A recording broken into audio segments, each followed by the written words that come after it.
ইয়া আইয়ুহাল্লাযীনা আমানু কু আনফুসাকুম ওয়া আহলিকুম নারা।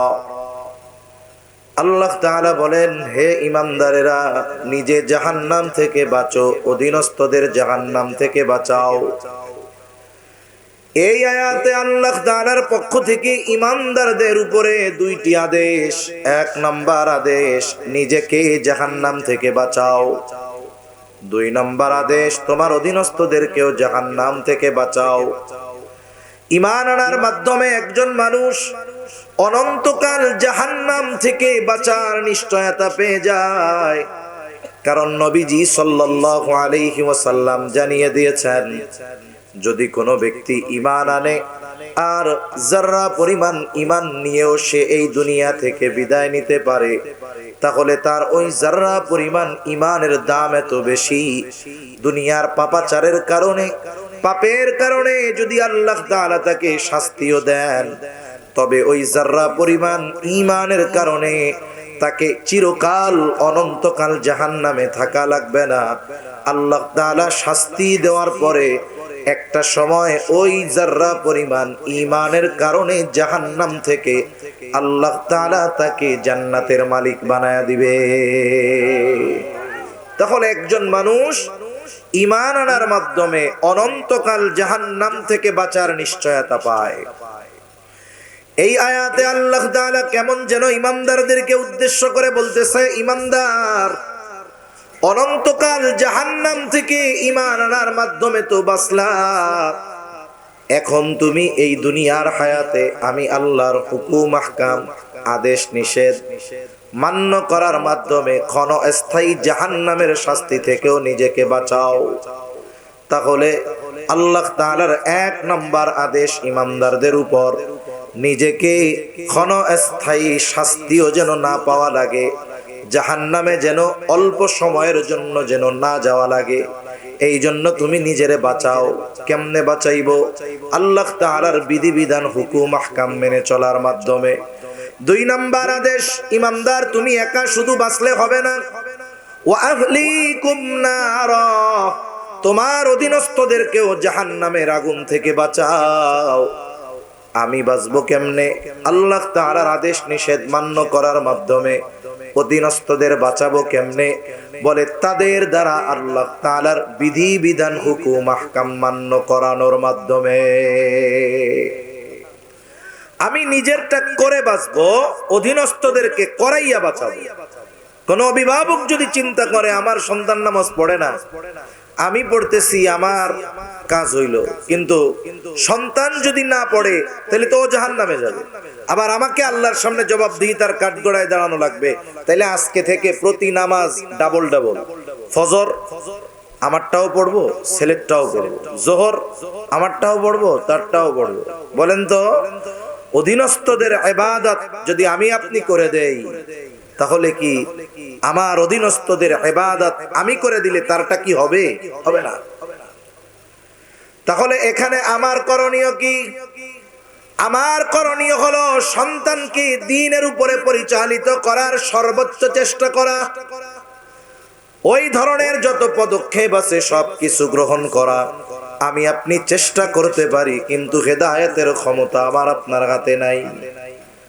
আমি আপনি আমার আপনার সন্তানকে দ্বীনের উপরে পরিচালিত করার চেষ্টা করতে পারি, জান্নাতের পথ চেনাতে পারি, জাহান্নামের ব্যাপারে জানাতে পারি, কিন্তু জান্নাতের পথে চলতে হবে তাকে, আমি তার চলাচলে দিতে পারবো না।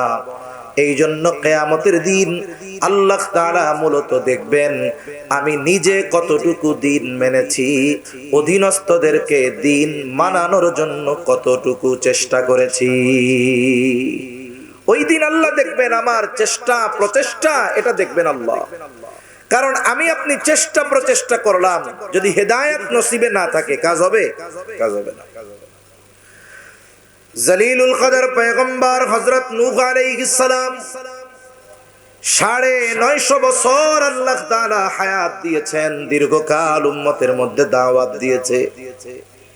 অল্প কিছু মানুষ ঈমান আনছে। নূহ আলাইহিস সালামকে আল্লাহ তাআলা ওই মহাপ্লাবন, মহা আযাবের খবর জানায়া দিলেন। আদেশ করলেন আপনি নৌকা বানান।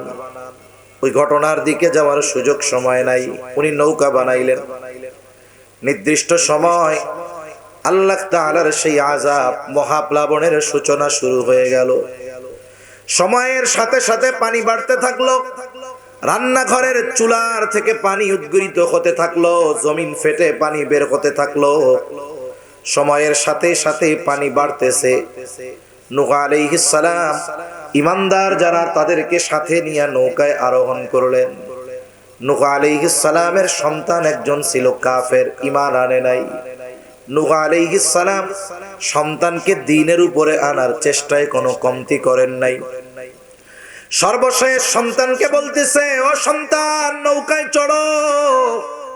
তার মানে ঈমান আনো, নৌকায় চড়ো। কারণ ওই নৌকায় চড়ার জন্য শর্ত হলো ঈমান।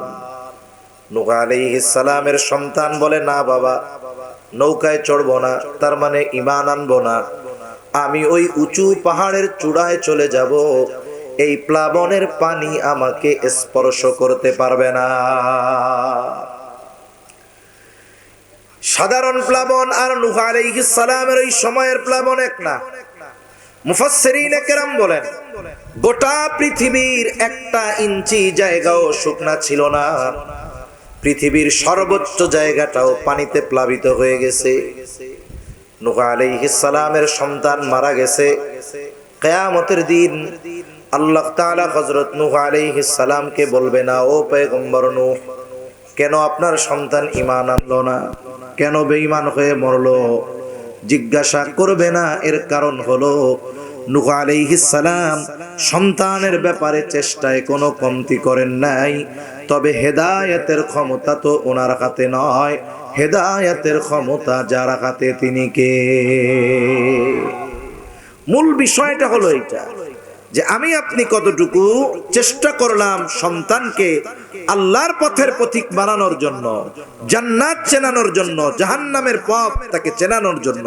যেটা জাহান্নামের পথ, এটা জান্নাতের পথ, এই পথে তোমারে চলতে হবে। আমার চেষ্টা কতটুকু এটা আল্লাহ দেখবে।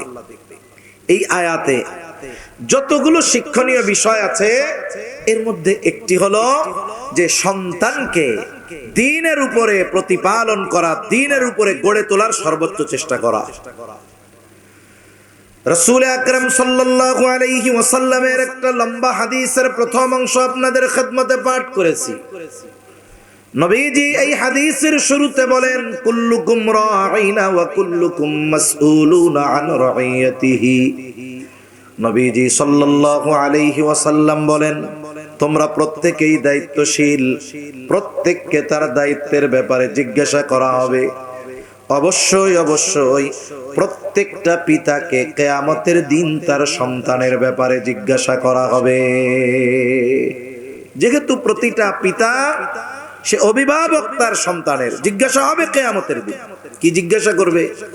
আমাদের দেশের মানুষ আমরা মনে করি যে সন্তানকে ভালো খাওয়াইলে, ভালো পড়াইলে, ভালো স্কুলে দিলে, ভালো পোশাক কিনে বানায়া দিলে, তার বায়নাগুলো পূরণ করলে আমরা মনে করি সে একজন আদর্শ বাবা। আমাদের সমাজের মানুষ কি মনে করে? একজন বাবা মনে করে যে আমি আদর্শ বাবা হতে পারলাম কখন? যখন সন্তানের সব কিছুর ব্যবস্থা করলাম, খাবার, ভালো বাড়ি, বাসস্থান, পোশাক, সে যা চায় তাই দেওয়া।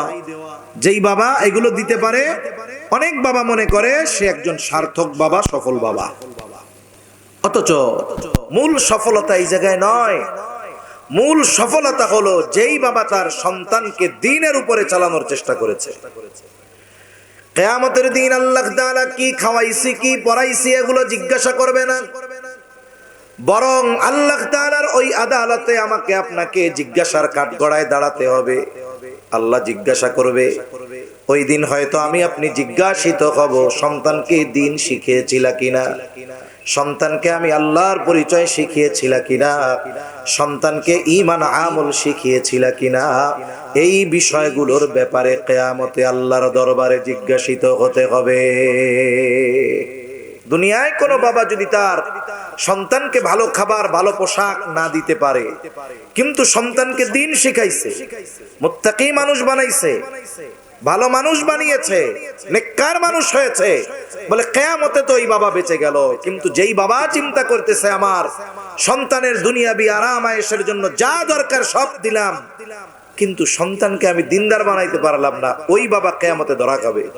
শুধু ধরা খাবে তা নয়, আল্লাহ না করুন ওই দিন যদি ওই বাবার ওই সন্তান জাহান্নামী হয়, ওই সন্তান যদি জাহান্নামী হয়, সে জাহান্নামে যাওয়ার প্রথম ও প্রধান কারণ হিসাবে উল্লেখ করবে তার অভিভাবককে, দায়ী করবে তার অভিভাবককে। যেই অভিভাবক দুনিয়ায় মনে করে যে আমার সন্তানকে ভালো বাড়ি দেওয়া দরকার, সন্তানের জন্য অঢেল সম্পদ রেখে যাওয়া দরকার, সন্তানের সকল চাহিদা পূরণ করা দরকার, দেশের সর্বোচ্চ ভালো স্কুলে তাকে পড়ানোর দরকার, তার যাতায়াতের জন্য ভালো গাড়ি দরকার, তার ভবিষ্যতের জন্য ব্যাংক ব্যালেন্স, বাড়ি গাড়ি আর জমি কিনে রাখা দরকার, ওই বাবাকে ওই সন্তান কিয়ামতে জাহান্নামে যাওয়ার এক নাম্বার কারণ হিসাবে আল্লাহর দরবারে অভিযুক্ত করবে। কি বলবে সেদিন? রব্বানা ইন্না আতা'না সাদাতানা ওয়া কুবারা'না ফাআযাল্লুনাস সাবিলা রব্বানা আতিহিম দি'ফাইনি মিনাল আযাব ওয়ালআনহুম লা'নান কাবীরা। যেই সমস্ত অভিভাবক যারা সন্তানের ভবিষ্যৎ বিনির্মাণের ক্ষেত্রে চিন্তা করে, তার জন্য গাড়ি বাড়ি সম্পদ জমি জাতি এগুলো রেখে গেলাম, মানে তার ভবিষ্যৎ আমি উজ্জ্বল করে গেলাম, ওই সমস্ত অভিভাবকের শোনা দরকার যে আপনি আপনার সন্তানকে সব কিছু দিয়েছেন কিন্তু দিন শেখান নাই। আল্লাহ না করুক ওই সন্তান যদি জাহান্নামী হয়, কিয়ামতে আল্লাহর কাছে বলবে, ও আমার রব, আমি আমার বড়দের আনুগত্য করেছি, আমার অভিভাবকের আনুগত্য করেছি, ফাআযাল্লুনাস সাবিলা, তারাই আমাদেরকে পথভ্রষ্ট করেছে, তাদের কারণে আজকে আমি জাহান্নামী। এখন কি হবে? যেই সন্তানের জন্য রক্ত পানি করে সম্পদ, ব্যাংক ব্যালেন্স, সম্পদের পাহাড় রেখে গেলেন, ওই সন্তান আল্লাহর কাছে বলবে, আয় আল্লাহ, আতিহিম দি'ফাইনি মিনাল আযাব, তার আযাবকে আপনি দ্বিগুণ করে দেন, তারে দ্বিগুণ শাস্তি দেন। ফাআযাল্লুনাস সাবিলা রব্বানা আতিহিম দি'ফাইনি মিনাল আযাব ওয়ালআনহুম লা'নান কাবীরা। যেহেতু আমরা তাদের কারণে পথভ্রষ্ট হয়েছি, তাদের কারণে জাহান্নামী হয়েছি, তাদের আযাব দিবেন দ্বিগুণ, আমার যা হবে তার দ্বিগুণ দিবেন আমার বাপ রে।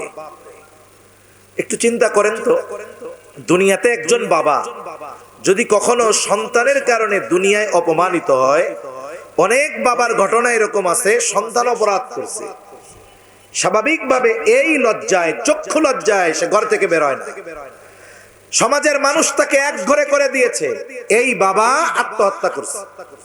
সন্তানের কারণে বাবার উপরে এই প্রেসার আসার কারণে সে সহ্য করতে পারে নাই, আর ওই কঠিন মুসিবতের দিন ওই সন্তান যদি তার বাবার ব্যাপারে এই অভিযোগ দায়ের করে যে আজকে জাহান্নামী হওয়ার জন্য আমার বাপ দায়ী, ওই সময় অবস্থাটা কি হবে ওই অভিভাবকের?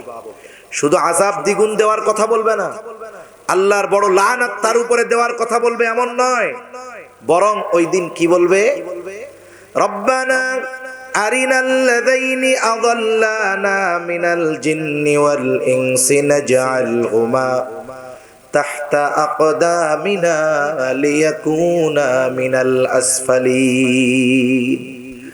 ওই অভিভাবকদের চিন্তা করা দরকার, সন্তান যদি তার উদাসীনতার গাফলাতির কারণে দিন শেখা থেকে বঞ্চিত হয়ে যায়, ওই সন্তান যদি কিয়ামতে জাহান্নামী হয়, ও আল্লাহর কাছে বলবে, ও রব, আরিনাল্লাযাইনি আযাল্লানা মিনাল জিন্নি ওয়াল ইনস, মানুষ এবং জিনদের মধ্য থেকে যাদের কারণে আমরা পথভ্রষ্ট হয়েছি, মানুষ এবং ওই জিনদের মধ্য থেকে যারা আমাদেরকে পথভ্রষ্ট করেছে, তাদেরকে আজকে আমাদের দেখায়া দেন যে আমি জাহান্নামী হওয়ার কারণ কে। যদি সেই দিন তার বাবা কারণ হয় অথবা অন্য কেউ কারণ হয়, তাফসীরের মধ্যে আসছে যে জিন দ্বারা উদ্দেশ্য হলো ইবলিস শয়তান, আর মানুষ দ্বারা উদ্দেশ্য হলো যে কেউ হতে পারে। তাহলে বাবার উদাসীনতায় যদি সন্তান ওই দিন জাহান্নামী হয়, সন্তান কেমন যেন বলবে, আমি যার কারণে আজকে জাহান্নামী হয়েছি আমারে দেখায় দেন। সে জানতে পারবে, তাকে তো জানানো হবে। তা সে মানুষ এবং জিনদের মধ্য থেকে তাদের ব্যাপারে জানতে চায় কেন, দেখতে চায় কেন? সে রাগে ক্ষোভে বলবে, আয় আল্লাহ, আমি আজকে তাদেরকে পা দ্বারা মারাতে চাই। আমি যার কারণে আজকে জাহান্নামী হইলাম দেখায় দেন তারে, সে জিন হোক আর মানুষ হোক, আমি আজকে তারে পা দিয়ে মারাতে চাই। একটু চিন্তা করে দেখেন, যদি আমি আমার সন্তানের জাহান্নামে যাওয়ার কারণ হয়ে যাই, আমার উদাসীনতা, আমার গাফলতি, তাহলে কি হবে? ওই সন্তান আমাকে কিয়ামতের দিন পা দিয়ে কি করতে চাইবে? মারাতে চাইবে। এর চাইতে লাঞ্ছনার, এর চাইতে অপমানের আর কিছুই হতে পারে না। তা এই হাদিসে যতগুলো শিক্ষা আছে, লম্বা হাদিসের একটু অংশ বললাম, এর মধ্যে এটাও একটা গুরুত্বপূর্ণ শিক্ষা যে যেহেতু এই সন্তানের জন্য কিয়ামতে আল্লাহর আদালতে আমাকে আপনাকে জিজ্ঞাসার কাঠগড়ায় দাঁড়াতে হবে, ওই দিন যেন আমি ধরা না পড়ে যাই, এই জন্য সন্তানকে দ্বীন শেখানো এটা আমাদের জন্য জরুরি। তাহলে সন্তানকে যে দ্বীনের উপরে গড়ে তুলতে হবে, দ্বীন শেখাতে হবে, এই আদেশ আল্লাহর, এই আদেশ মুহাম্মাদুর রাসূলুল্লাহ সাল্লাল্লাহু আলাইহি ওয়াসাল্লামের। এখন আসেন, সন্তানের এই তারবিয়াত, এর প্রস্তুতি শুরু হবে কখন থেকে? আমি যে সন্তানকে গড়ে তুলতে চাই, এটা শুরু হবে কখন থেকে? প্রথম শুরু হয় মানুষের চিন্তা থেকে। মনে করেন একজন আম খাবে, উদ্দেশ্য হলো নিজের হাতে লাগানো গাছের আম সে খাবে, এটা প্রথমে তার নিয়তে আসছে, চিন্তায়। এখন কি করতে হবে? তাকে একটা কাঁঠাল গাছ লাগাইতে হবে। কি বলেন? সে যদি চিন্তা ভাবনা করে কাঁঠাল গাছ লাগায়, তাহলে কি আম হবে? আল্লাহ যদি চাই কাঁঠাল হবে, আম হবে না। তাহলে চিন্তার সাথে সাথে ওই চিন্তাকে বাস্তবে রূপ দিতে হবে। আমার চিন্তা কি? আমার চিন্তা আমার আল্লাহর কাছে চাওয়া যে আল্লাহ আমার একটা নেককার সন্তান দেন। আল্লাহ তাআলা কোরআনুল কারীমের মধ্যে সূরা ফুরকানে আল্লাহ তাআলা রহমানের বান্দাদের অনেকগুলো গুণ উল্লেখ করছেন। আল্লাহ বলতেছেন, এই গুণগুলো যাদের আছে তারা আমার খাঁটি বান্দা। সুবহানাল্লাহ বলেন। এর মধ্যে একটা গুণ কি? আল্লাহ বলেন, الذين يقولون ربنا هب لنا من أزواجنا وذرياتنا قرة أعين وجعلنا للمتقين إماما। আল্লাহ তাআলা বলেন, আল্লাযীনা ইয়াকুলুনা, যারা বলে, রব্বানা, ও আমার রব, ও আমার রব, আপনি আমাদেরকে এমন স্ত্রী দেন, এমন সন্তান দেন যারা আমাদের চক্ষু শীতলকরণের কারণ হবে। তার মানে যারা আল্লাহর কাছে নেক বিবি কামনা করে, নেক সন্তান কামনা করে, আল্লাহর কাছে দোয়া করে, আল্লাহর কাছে চায়, এই চাওয়াটা দয়াময়ের বান্দাদের অন্যতম গুণ। তাইলে এই দোয়াটা এমন এক দোয়া, এটা যে বিবাহ করছে তার জন্য, যে করে নাই তার জন্য, যে বিবাহ করছে সন্তান হয় নাই তার জন্য, যে বিবাহ করছে আল্লাহ সন্তান দিছে, এই দোয়াটা তার জন্য। সুবহানাল্লাহ বলেন। এই দোয়া সবার জন্য। এই দোয়ার সূচনা হবে আল্লাহর কাছে চাওয়া যে আল্লাহ আমারে নেককার বিবি দেন, নেককার সন্তান দেন। একটার সাথে একটার কানেক্ট আছে, একটার সাথে একটার কি আছে? সম্পর্ক আছে। এখন প্রথমে আল্লাহর কাছে তৌফিক কামনা করা, এরপরে চেষ্টা করা। চেষ্টার সূচনা কি হবে? দোয়া তো চলবেই, আর চেষ্টা বা কর্মের সূচনা হবে বিবাহের মাধ্যমে। এজন্য সন্তান তারবিয়াতের প্রথম কর্ম শুরু হয়, দোয়া তো আছে, প্র্যাকটিক্যাল কাজ শুরু হয় বিবাহের মাধ্যমে। আল্লাহর কাছে চাইছি কি? নেক বিবি দেন, নেক সন্তান দেন। তার মানে নেক সন্তানের জন্য এক নম্বরে নেক বিবি দরকার, নেককার বিবি দরকার। তাই শরীয়তে ইসলাম কত সুন্দর সমাধান আমাদের দিয়েছে। বিবাহের যত উদ্দেশ্য আছে, সব উদ্দেশ্যগুলোর মধ্যে গুরুত্বপূর্ণ একটি উদ্দেশ্য হলো নেক সন্তান। শুধু সন্তান না, কি সন্তান? নেক সন্তান। মনে করেন একজন সম্পদওয়ালা বাবার মেয়ে, এক বাবার এক মেয়ে, রোডের পাশে অনেক জমি আছে, বাড়ি আছে, সম্পদের অভাব নাই। তার মানে বাপ মা মারা যাওয়ার পর সব সম্পদের মালিক এক মেয়ে। এখন একজন যুবকরে বলা হইল, চেহারাও সুন্দর, সচেতন যুবক, তাকে বলা হইল, অমুকের তো একটা মেয়ে আছে, তা তুমি যদি রাজি থাকো তার সাথে বিবাহ দিই, এত সম্পদ টম্পদ আছে, মোটামুটি অসুবিধা নাই, তোমার কোনো চিন্তা নাই, তবে একটা সমস্যা। কি সমস্যা? চেহারা আছে, সম্পদ আছে, কিন্তু জীবনে বাপ হইতে পারবা না, আবার বাপ হওয়ার আশায় দ্বিতীয় বিয়ে করতে পারবা না। আপনাদের কি মনে হয়? আমার মনে হয় 99% যুবক, ও যদি ভালো মনের অধিকারী হয়, ওর যদি মনের মধ্যে দোষ ত্রুটি থাকে, সেটা তো আর কিছু করার নাই। কিন্তু ও যদি সচেতন হয়, ও যদি নেককার হয়, ও বলবে ভাই সম্পদ দিয়া কি করবো কোন, যদি এই দুনিয়ায় বাপ না ডাক না শুনতে পারি। আমাদের গ্রামের ভাষায় বলে, বংশের বাতি জ্বালানোর লোক যদি না রেখে যাইতে পারি, তাইলে এই সম্পদ দিয়া কি করবো ভাই? এমন সুন্দরী আর এমন সম্পদওয়ালা দরকার নেই। তাহলে কি বোঝা গেল? দুনিয়াতে বিবাহের যত উদ্দেশ্যের মধ্যে একটি হলো শুধু সন্তান না, আমাদের উদ্দেশ্য নেক সন্তান। কি সন্তান? আর নেক সন্তানের জন্য কি দরকার? নেককার মা দরকার। তাই তো বিবাহের সময় নবীজি সাল্লাল্লাহু আলাইহি ওয়াসাল্লাম দ্বীনদারিত্বকে প্রাধান্য দিতে বলছেন। নবীজি জানিয়ে দেন, 4টি গুণ দেখে মেয়েদের বিবাহ করা হয়। দেখা হয় তার সৌন্দর্য, দেখা হয় বংশ, দেখা হয় সম্পদ, দেখা হয় দ্বীনদারিত্ব। তবে নবীজি দ্বীনদারিত্বের ব্যাপারে বলেন, ফাগফার বিযাতিদ দ্বীন, তোমরা দ্বীনকে প্রাধান্য দাও। তার মানে অবস্থা হলো এইরকম, বাকি 3টা আছে দেখতে সুন্দর, সম্পদ অনেক, বংশ ভালো, কিন্তু দ্বীনদারিত্ব নাই। নবীজি সতর্ক করে দিয়েছেন, হতে পারে ওই স্ত্রী, ওই কন্যা যদি কারো ঘরে আসে, দ্বীনহীনতার কারণে হয়তো ওই ব্যক্তির ঘরটা দুনিয়ার ছোট একটা জাহান্নামে পরিণত করবে।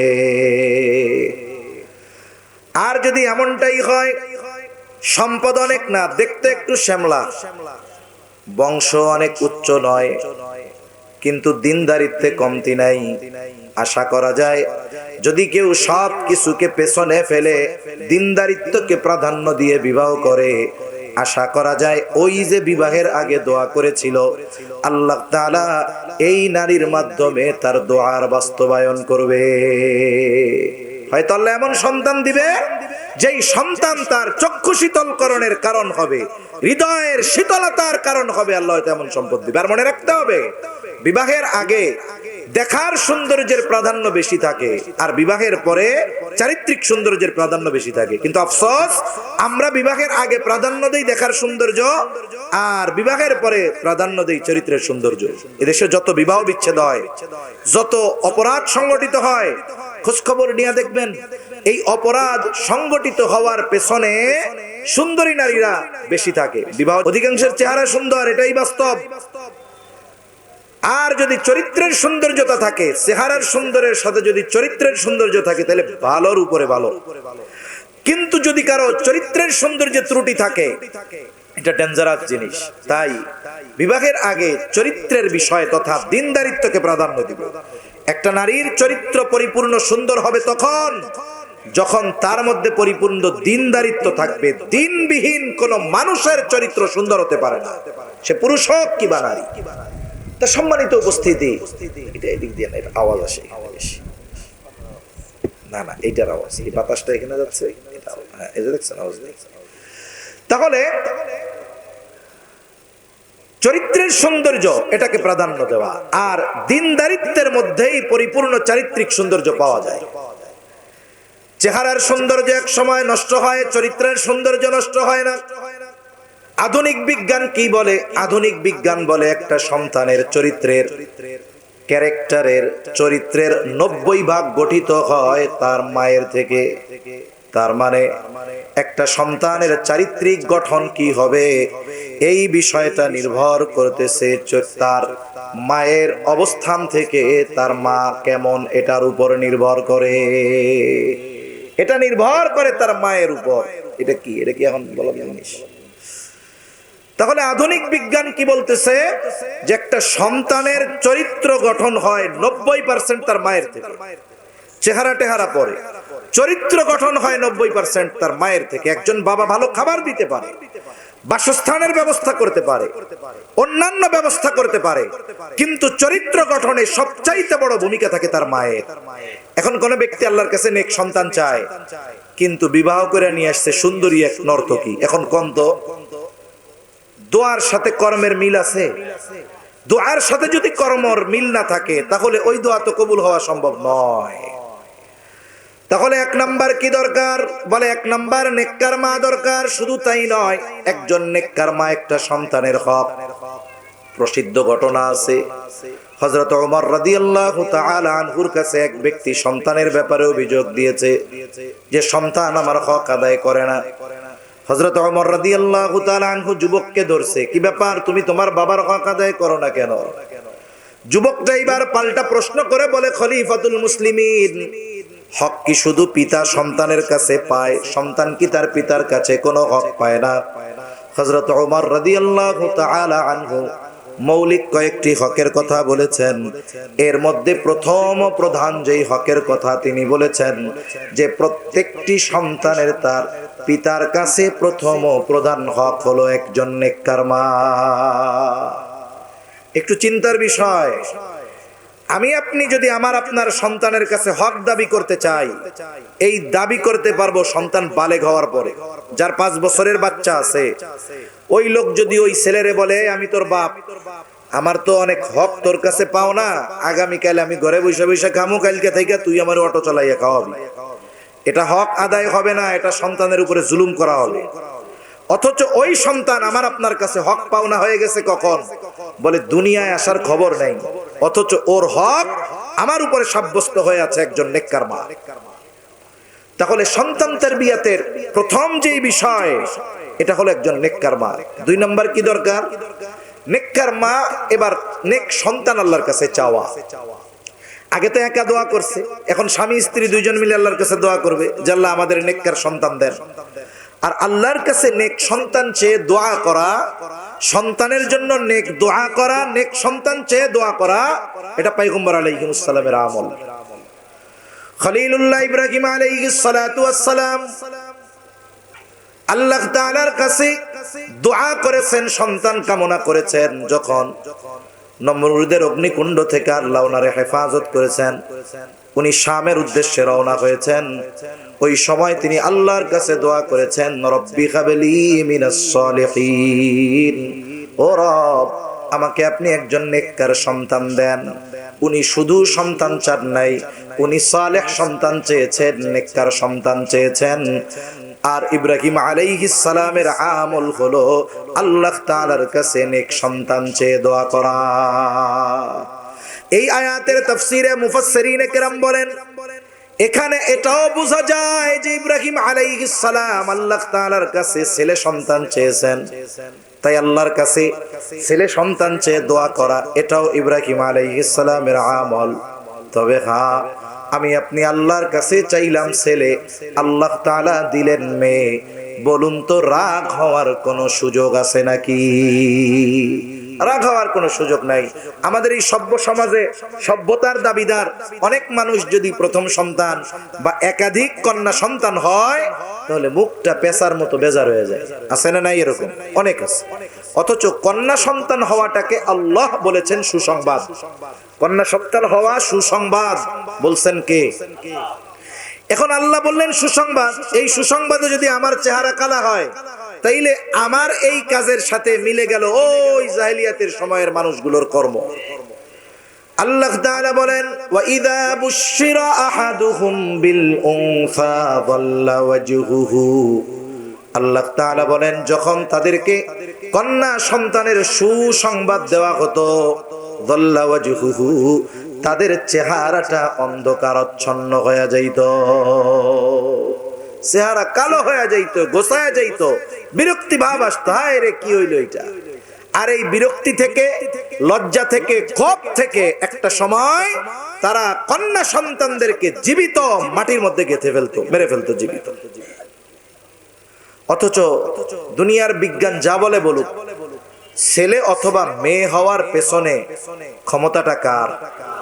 আল্লাহ তাআলা বলেন, ইয়াহাবু লিমান ইয়াশাউ ইনাসান ওয়া ইয়াহাবু লিমান ইয়াশাউ যুকুর আও ইউযাওয়িজুহুম যুকরানা ওয়া ইনাসা ওয়া ইয়াজআলু মান ইয়াশাউ আকীমা।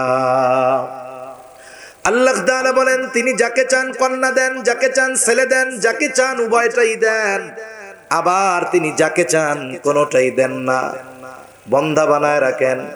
তাহলে আমি আপনি আল্লাহর কাছে ছেলে চাই কিবা মেয়ে চাই, মেয়ে চাই কিবা ছেলে চাই, ছেলে হোক বা মেয়ে হোক, এটা দেওয়ার ক্ষমতা কার হাতে জোরে বলেন? মূল কথা হলো সন্তান ছেলে হোক কিবা মেয়ে হোক, আল্লাহর কাছে এটাই বলা, আল্লাহ আমার এই সন্তানটা যেন নেককার সন্তান হয়। এবার আল্লাহর কাছে চাইয়া সন্তান পাওয়া গেল। এইবার গুরুত্বপূর্ণ কিছু তারবিয়াত আছে। এইবার প্রতিপালনের মূল বিষয়টা শুরু। মনে রাখতে হবে, মূল কাজটা তো তখনই সুন্দর হয় যখন প্রস্তুতিটা ভালো হয়। এই আজকের মাহফিল মনে করেন, আজকের মাহফিল 22 এপ্রিল রোজ বুধবার বাদ জোহর হইতে পোস্টারে দেওয়া শুরু হয়েছে কথার কথা। এখন বলেন তো, হঠাৎ করেই কি মাদ্রাসা কর্তৃপক্ষ আজকে সকালে চিন্তা করছে আজকে একটা মাহফিল দেই? এই চিন্তা কইরা মুস্তাক ফয়েজি সাহেবের দাওয়াত দিছে, আমারেও বলছে, বলেন তো বিষয়টা কি এরকম নাকি? হঠাৎ করে শুরু হইছে? না, দাওয়াত আগে দেওয়া হইছে, প্রস্তুতি নেওয়া হইছে, আগে পরিকল্পনা হইছে। তারপরে আয়োজকরা ওয়াইজদের দাওয়াত দিয়েছেন, মাইকওয়ালা দাওয়াত দেওয়া হইছে, লাইটিং প্যান্ডেলিং এর লোকদেরকে দাওয়াত দেওয়া হইছে। যদি এই প্রস্তুতিগুলো যথাযথভাবে না হইতো তাহলে এই আয়োজন সুন্দরভাবে শুরু করা সম্ভব হতো না। তার মানে যার প্রস্তুতি পরিকল্পনা যত সুন্দর, তার মূল আয়োজনটা তত সুন্দর। মাহফিল চলবে হয়তো 4-5 ঘন্টা, কিন্তু এর প্রস্তুতি নেওয়া লাগতেছে 4-5 সপ্তাহ, 4-5 মাস, কখনো কখনো 1 বছর আগ থেকে। তা সম্মানিত উপস্থিতি, এবার মূল কয়েকটা কথা, সময় অল্প, কথাও শেষ। এখন আমার তারবিয়াত মূল বিষয়টা কি? নেককার মা হলো, আল্লাহর কাছে চাইলাম নেক সন্তান, আল্লাহ সন্তান দিল। এখন আমার প্র্যাকটিক্যাল কাজ শুরু। আমার এই সন্তান একটু বড় হবার পর গুরুত্বপূর্ণ 4টি বিষয়ের তারবিয়াত দিতে হবে, এটা অভিভাবকের উপরে ফরজ। গুরুত্বপূর্ণ 4টি বিষয়ের তারবিয়াত দিতে হবে, এটা অভিভাবকের উপরে কি বলেন? ফরজ। সেই অভিভাবক আলেম হোক, সেই অভিভাবক ডাক্তার হোক, সেই অভিভাবক ইঞ্জিনিয়ার হোক, যা হয় হোক না কেন, উনি যদি ইমানদার হন তাহলে এই 4 বিষয়ের তারবিয়াত প্রতিপালন বা শিক্ষা দেওয়া ওই অভিভাবকের উপরে জন্য ফরজ। 1 নাম্বার কি? ওই সন্তানকে ঈমান শেখাতে হবে, 2 নাম্বার আখলাক শেখাতে হবে, 3 নাম্বার ইলম শেখাতে হবে, 4 নাম্বার ইলমের আলোকে আমল শেখাতে হবে। আমার সন্তানকে শেখানো আমার উপরে ফরজ, আপনাদের সন্তানকে শেখানো আপনাদের উপরে ফরজ। কিন্তু এটা বাস্তব, আমাদের দেশের পিতা যারা আছে অধিকাংশই কর্মজীবী, সকালে বের হয় গভীর রাতে ফিরে। অনেক কর্মজীবীর তো জীবন এমন, সপ্তাহে শুধুমাত্র ছুটির দিন ছাড়া সন্তানের সাথে চোখাচোখি হয় না। উনি যখন অফিসে বের হন সন্তান ঘুম, আবার যখন অফিস থেকে ফিরেন তখনও দেখেন সন্তান ঘুম। এইভাবে সপ্তাহ অতিবাহিত হয়ে যায়। সপ্তাহে 1 দিন বাচ্চার সাথে দেখা হয়। বলুন তো ওই অভিভাবকের জন্য যথাযথভাবে সন্তানদের এই 4 বিষয়ের প্রশিক্ষণ দেওয়া সম্ভব নাকি? সম্ভব নয়। বলতে পারেন তাইলে ঘরে মা আছে। আমাদের দেশে অধিকাংশ মানুষ গৃহিণী, একজন সাহায্যকারী রাখবে, একজন কাজের লোক রাখবে তার সব কাজ করে দেওয়ার জন্য। এই পরিমাণ খরচ চালানোর সামর্থ্য আমাদের দেশের অধিকাংশ মানুষের নাই, 98% মানুষের নাই। তার মানে ওই নারীর ঘরের কাজ তার একা করতে হয়, 3 বেলা রান্না করতে হয়, থালা বাসন ধোয়া, কাপড় চোপড় ধোয়া, সব ব্যতিব্যস্ততার পরে দেখা যায় ওই মহিলার নিজে 5 ওয়াক্ত নামাজ পড়াই কঠিন। তাহলে কর্মব্যস্ত বাবার জন্য সন্তানকে এই তারবিয়াত গুলো দেওয়া সম্ভব হয় না, গৃহিণী মায়ের জন্য সম্ভব হয় না। তবে সন্তানকে এই 4 বিষয়ের তারবিয়াত বা প্রশিক্ষণ দেওয়া ফরজ। এখন বলুন তো, যদি ওই বাবা কর্মের কারণে সন্তানকে শিক্ষা না দিতে পারে, আর সন্তান যদি জাহান্নামী হয়, কিয়ামতে ধরা আছে না নাই, তাহলে শেখাইতে তো হবে, ফরজ। এই পরিমাণ সামর্থ্য নাই যে একজন ওস্তাদ রেখে আমি তারে শেখাবো, এই সামর্থ্য আমাদের নাই। তাইলে কি করব? তাইলে আমাদের দেশের যেই কারিকুলাম আছে প্রাইমারি শিক্ষা, ওই প্রাইমারি স্কুলে যদি আমার ছেলেটারে দিয়া দেই, তাইলে আমার ছেলে ঈমান শিখবে, আখলাক শিখবে, ইলম শিখবে, আমলও শিখবে। কি বলেন? শিখবে? সে অবস্থা তো রাখতে চায় না। আমাদের দেশে তো গানের শিক্ষক নিয়োগ দিতে চায়, আমাদের সন্তানগুলাকে তো নাস্তিক্যবাদী শিক্ষায় শিক্ষিত করতে চায়, আমাদের সন্তানদেরকে তো বদ্দিন বানাতে চায়, আমাদের সন্তানদের চরিত্রকে তো ধ্বংস করে দিতে চায়, ঠিক কিনা বলেন? এজন্য দুনিয়ার আমাদের দেশে কত জায়গায় ধরা পড়ে বাচ্চা 8-9-এ পড়ে ছেলে মেয়ে, কত ধরনের অপরাধে ধরা পড়ে, সব কথা তো মাইকে বলা যায়। এগুলো কেন? খোঁজ নিয়ে দেখেন, বৃত্তিমূলক শিক্ষায় দিন ছিল না, যার কারণে এই অবস্থা। তাহলে আপনারাই বললেন যে আমাদের দেশের যেই প্রাথমিক শিক্ষার কারিকুলাম, ওই জায়গায় ঈমান, আখলাক, ইলমার আমল শেখানোর সুযোগ নাই, অথচ আমার জন্য শেখাতে হবে, এটা ফরজ, না শিখাইলে কিয়ামতে ধরা।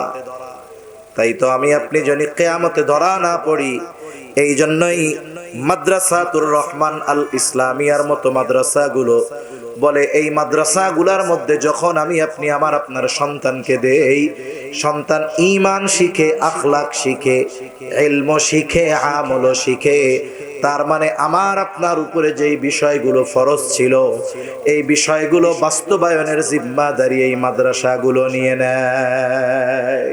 তাই আপনাদের কাছে অনুরোধ, শেষ কথা, যদি কিয়ামতে ধরা না পড়তে হয়, যদি একজন নেককার সন্তান করতে হয়, আমার আপনার সন্তানটাকে কমপক্ষে ভিত্তিমূলক শিক্ষা ক্লাস 3 পর্যন্ত আমি মাদ্রাসায় দেই। কারণ একটা সন্তান যদি নুরানি মাদ্রাসায় ক্লাস 3 পর্যন্ত পড়ে, এই 4 বিষয়ের যতটুকু তার জানা জরুরি, যতটুকু ঈমান আমল দরকার, ঈমান আকীদা দরকার, সে শিখে যাবে। আখলাক উন্নত করার জন্য যতটুকু দরকার ওস্তাদরা গড়ে তুলবে, যতটুকু ইলম তার জন্য শেখা ফরজ, আমার জন্য শেখানো ফরজ ছিল, মাদ্রাসায় শিখবে। যতটুকু আমল তার জন্য করা ফরজ, আমার জন্য শেখানো ফরজ ছিল, মাদ্রাসার উস্তাদরা যত্ন সহকারে শিখাইয়া দিবে। এজন্য আমাদের বুজুর্গানে দিন বলেন যে সন্তানকে যেহেতু এইগুলো শেখানো ফরজ, স্কুলে তো শেখায় না, তাই শেখানোর জন্য ওনাদের পরিভাষায় ওনারা বলেন যে এই বিষয়গুলো যেই প্রতিষ্ঠানে শেখায়, শেখানোর জন্য ওইখানে দেওয়াটাও ফরজ।